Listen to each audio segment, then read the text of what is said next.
Greetings, programmers. This is a continuation on our series for making our web shopping cart. And so what we're going to look at today is how to auto-generate HTML with your inventory.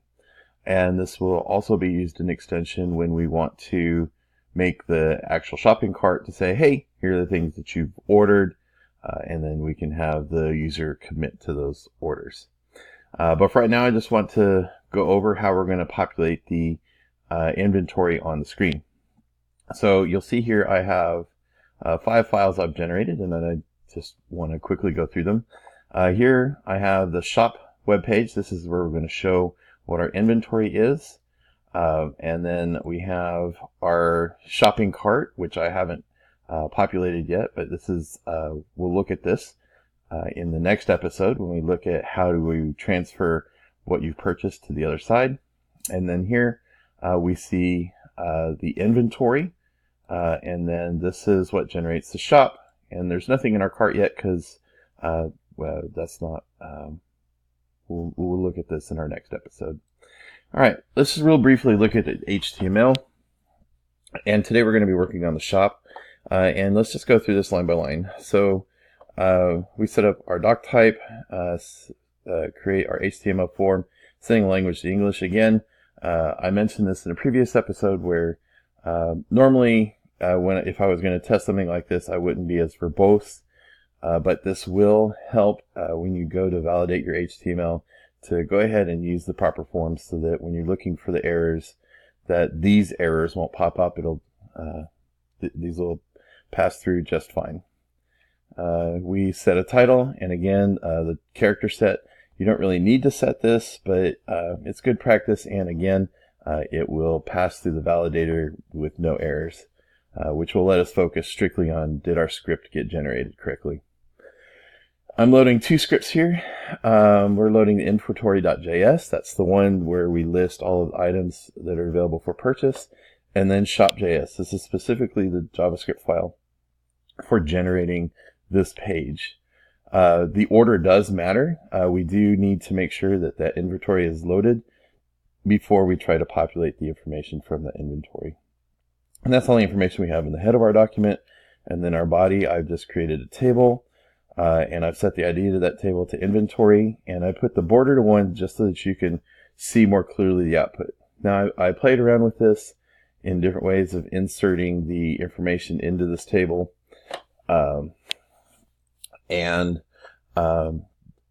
It was easiest for me just to put the ID tag directly on the table.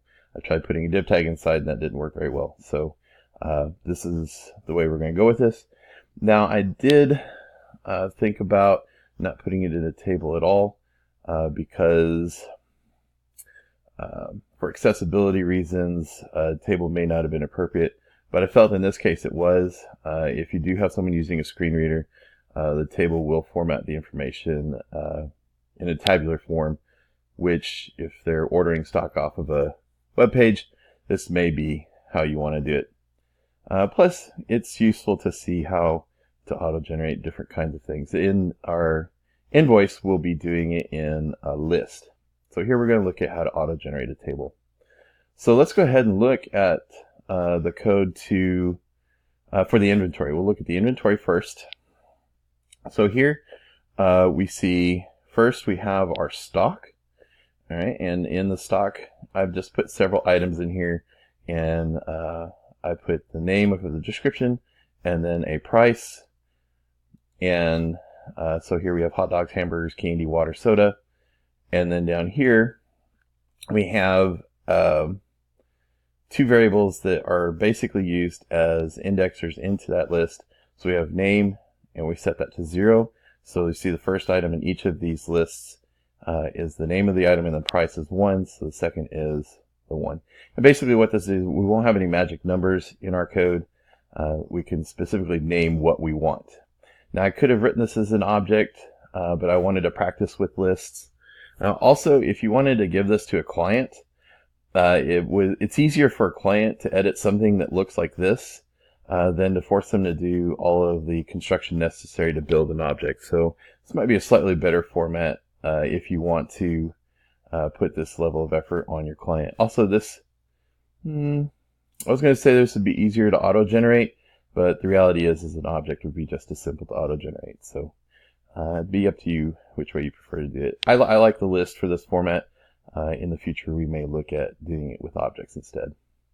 All right, now let's look at how the shop is auto-generated. So we're loading our function on load. So when the window finishes loading, it will run this function. The first thing that we're going to do is we get that inventory ID, and then the very first thing I do after that is to start generating what our menu will be. And here you see I created a table row with the table headers for the item and price. I did try to do this in the table itself, and I couldn't find a good way to have this already on the page, so I went ahead and put it in the code because it wound up being easier for me. I do want to note, I put double quotes around this, but you'll see on the inside I use single quotes.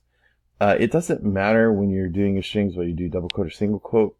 I think the biggest key here is remember that if you're going to auto-generate HTML, you may need to have the quotes if you have an attribute that you're setting.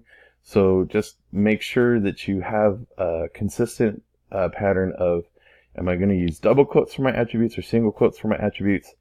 And make sure that you use the opposite for building your strings for your auto-generated HTML.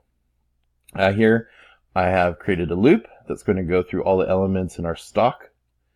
All right, and then I'm pulling the items out one at a time. So here I'm getting a stock at index I, and then I build the row.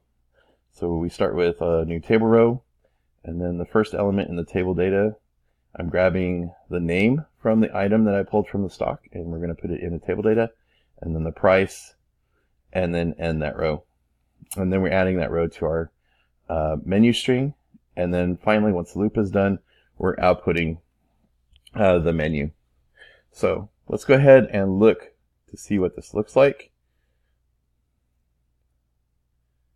Okay.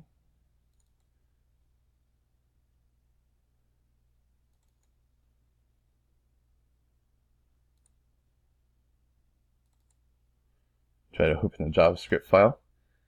I don't have any programs that run JavaScript natively. So here we go.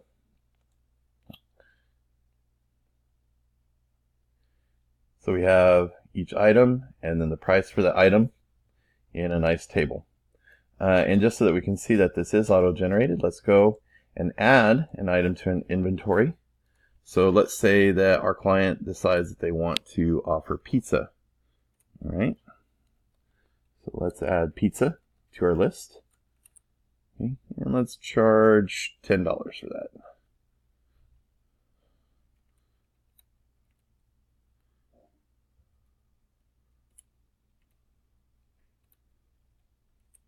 And make sure you put a comma at the end. All right, so that's updated, and let's reload that. Make sure to save it.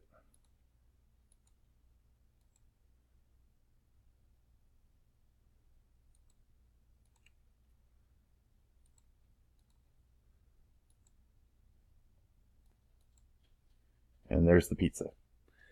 Okay.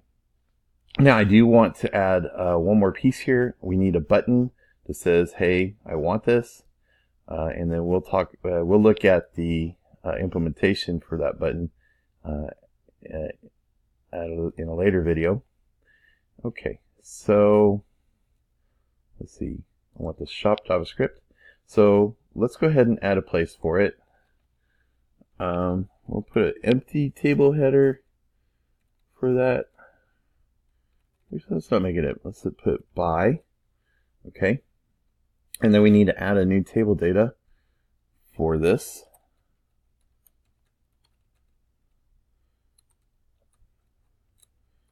And then we'll create a button here. Probably could have done it in the other thing. Button. All right.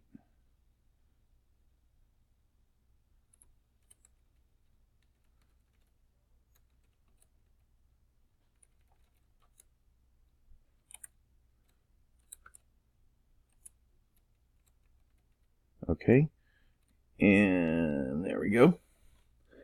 All right, so now we should have a button for each of these. There you go. So now it doesn't do anything right now, but in the next episode, we'll look at how to tie this purchase so that we'll actually add this to a shopping list. So I hope you enjoyed this. If it was useful to you, please consider liking it. And if you'd like to see more content like this, please subscribe. Thank you very much.